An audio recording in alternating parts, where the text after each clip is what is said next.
Naam, bwana, kuna comment nyingi sana zimejitokeza hususan mara tu baada ya moja kati ya watu maarufu hapa Bongo kupitia mitandao ya kijamii anafahamika kwa jina la Chief Godlove.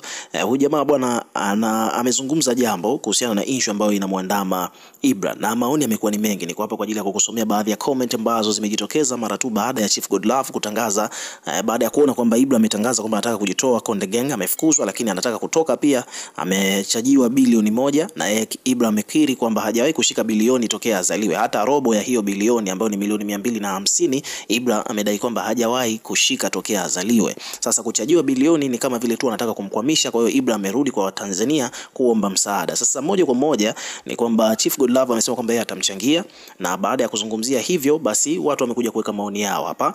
Kwa mfano hapa kuna page hapa wamekuja wameandika kwamba Ibra adaiwa bilioni 1. Chief Godlove amedai kwamba atamchangia ili tu aweze kutoka pale Konde Gang. Umeona bwana? So hivyo ndivyo mambo yalivyo. Chief Godlove mwenyewe amezungumza haya hapa, nataka umsikilize.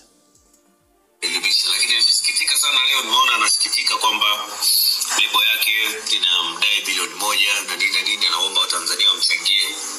Mimi binafsi namsupport kwa kumchangia. Sisemi namchangia kiasi gani, lakini namsupport kwa kumchangia kama Watanzania wengine wanavyomchangia ambao wameguswa na wanapenda muziki wake, kwa sababu anaimba kwa ajili ya watu, anaimba kwa ajili ya watu wengine. Sio ameomba kujiondoa kwenye lebo, lakini lebo ilikuwa ikimlipia maybe ikimnunulia gari, ikimlipia nyumba, ikimfanya record video na nini. Kwa hiyo wanadai chao. Mimi siwezi kudoubt kwenye hicho, kwa sababu muziki ni biashara, sio msaada. Ukiona mtu anafanya na wewe au anatoa pesa kwenye muziki wako, it means anawekeza. Nacho mwenye 1,000, mwenye 2,000, mwenye 3,000, mwenye 4,000, mwenye 100,000, mwenye milioni, kwa sababu unaupenda muziki wa Ibra, namchangia.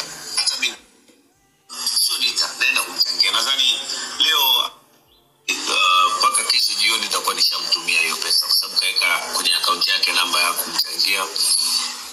So hivyo ndivyo mambo yalivyo. Kwa hiyo Chief Godlove amezungumza hivyo kwamba atamchangia. Sasa nataka kusomea baadhi ya comment hapa ambazo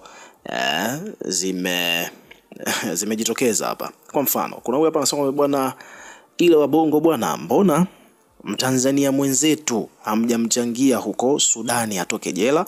Kwa mtu anasema bwana, Harmonize ndio yule aliyemtukana Diamond kisa kutozwa milioni 600, leo hii kweli anataka bilioni. Kwa mtu mwingine hapa amekuja ameandika kwamba bwana, huyu Ibra kuna muda alikuwaga anadharau sana eti WCB wanyonyaji, sasa kimempata cha moto huko kwa kaka yake. Kwa mtu anasema bwana, ila Harmonize kweli ni muuni bwana, imekwaje amemfanyia hivi huyu kijana? Kwa mtu anasema bwana kwa mtu anasema bwana, tunauza. Okay, huyu amekuja kutangaza biashara. So comment ni nyingi, kila mtu amezungumza cha kwake. Wewe pia una maoni gani? Weka maoni yako katika comment section, tutakuwa tukisoma na kureplay kila comment ambayo tutakuwa tunaiona, lakini pia hakikisha una subscribe kwa ajili ya kupata update zaidi.